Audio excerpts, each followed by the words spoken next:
Bonjour à tous, bienvenue sur Mathessa, ma chaîne de maths pour dédramatiser. Au programme aujourd'hui, leçon pour les élèves de première spécialité, étude d'une suite arithmético-géométrique. Si vous êtes élève de terminale spécialité ou bien si vous êtes élève de maths complémentaire, cette leçon est aussi pour vous. Une mention spéciale pour les élèves de complémentaire, puisqu'à la fin de la leçon, je détaillerai la méthode pour étudier une suite arithmético-géométrique en maths complémentaire. Alors avant même de commencer, posons-nous la question, est-ce que oui ou non vous savez ce qu'est une suite arithmético-géométrique? Si ce n'est pas le cas, vous irez voir la leçon de première, les suites arithmético-géométriques. Quel est le contexte ici? C'est très simple, on a donc la donnée d'une suite définie par une relation de récurrence, c'est-à-dire un plus 1 égale f de un, et la donnée d'un premier terme, u0 égale 5 et un plus 1 égale 0,7 un moins 15. On a donc une formule de récurrence, on aimerait bien donc trouver la formule explicite qui donnerait donc chaque terme en fonction de n. Le problème, c'est qu'il n'y a pas de modèle pour trouver la formule explicite pour une suite arithmético-géométrique. Il faut passer par l'étude d'une suite auxiliaire. Vous irez donc voir la leçon, les suites auxiliaires, si vous ne connaissez pas les différentes notions. Alors, dans l'énoncé, on vous le précise, on vous donne une suite auxiliaire Vn égale un plus 50. Il faut que vous sachiez qu'en première, on vous donnera toujours l'expression de la suite auxiliaire. On va donc montrer, puisque c'est la question, que la suite Vn est une suite géométrique. Alors, je vous rappelle ce qu'est une suite géométrique, c'est on passe d'un terme au suivant en multipliant toujours par le même nombre. Vous devez savoir que pour une suite géométrique, on a donc Vn plus 1 qui vaut Q fois Vn. Il y a des élèves parfois qui font Vn plus 1 sur Vn pour essayer de trouver un nombre Q qui est indépendant de n. Je vous déconseille de faire ça. Pourquoi? Parce que dans l'énoncé, il n'est dit nulle part que Vn n'est pas nul. Et donc vous avez donc Vn plus 1 sur Vn et peut-être que vous allez diviser par 0 sans le savoir. Et vous savez que diviser par 0 en maths, c'est interdit. On va donc étudier Vn plus 1 égale quelque chose. On a donc la relation entre Vn et Un qu'on va donc écrire au rang n plus 1. On a donc Vn plus 1 égale Un plus 1 plus 50. On remplace alors un plus 1 par son expression 0,7 un moins 15 plus 50 que l'on peut réduire en 0,7 un plus 35. On factorise toujours par le nombre qui est devant un, on appelle ça parfois une factorisation forcée. On a donc 0,7 facteur de un plus 35 sur 0,7. Et quand on fait l'opération 35 sur 0,7, on trouve finalement 50. On a donc 0,7 facteur de un plus 50, et on reconnaît ici l'expression de Vn. J'ai donc montré finalement assez simplement que Vn plus 1 était égal à 0,7 fois Vn.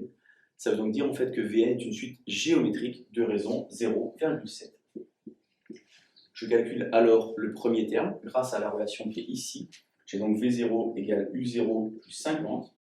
V0 étant égal à 5, j'ai donc V0 qui vaut 55. Je vais donc maintenant écrire la formule explicite d'une suite géométrique. Vn égale V0 fois Q puissance n. J'ai donc 55 fois 0,7 puissance n. Et grâce à l'égalité qui est ici, je vais inverser cette égalité. Au lieu d'avoir Vn égale quelque chose Un, je vais écrire Un égale quelque chose Vn, c'est-à-dire Un égale Vn moins 50. Et j'obtiens donc la formule explicite de la suite Un. J'avais donc une suite arithmético-géométrique.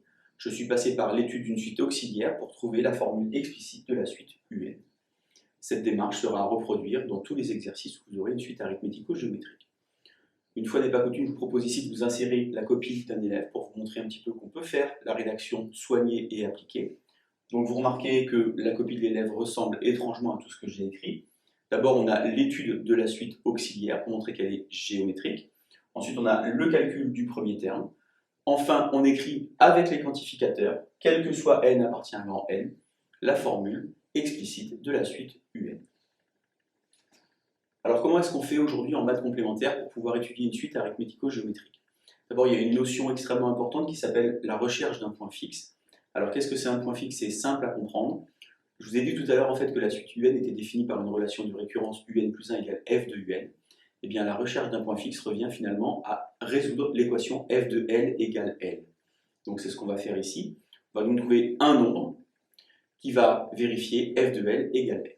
On a donc L égale 0,7 L moins 15, puisque L correspond donc au L dont j'ai parlé, et ici j'ai f de L, l'expression de la suite arithmético-géométrique. Donc je vais donc résoudre cette équation, j'aurai donc 0,3 L égale moins 15, je vais donc diviser par 0,3, et donc j'obtiens L égale moins 50. Puisque j'ai L égale f de L, j'ai aussi un plus 1 égale f de Un. Je vais donc écrire les deux lignes.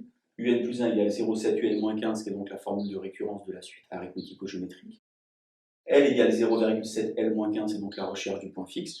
Et en faisant une soustraction sur ces deux lignes, eh bien, j'obtiens ici finalement Un plus 1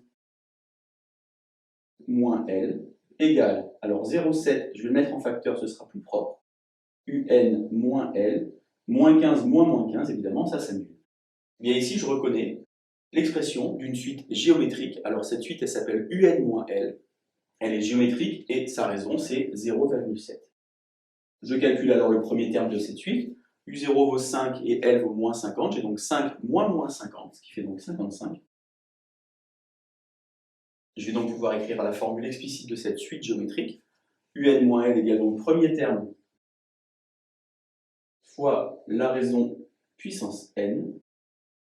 Et donc, en changeant de membre le L, qui vaut moins 50, je vais donc avoir Un égale 55 fois 0,7 puissance n, moins 50. Alors par chance, par bonheur, et heureusement, quelle que soit la méthode que j'utilise, eh bien je trouve le même résultat. Donc cette démarche est à reproduire à chaque fois que vous avez une suite arithmético-géométrique. Entraînez-vous. À bientôt sur Matessa. Bonne journée.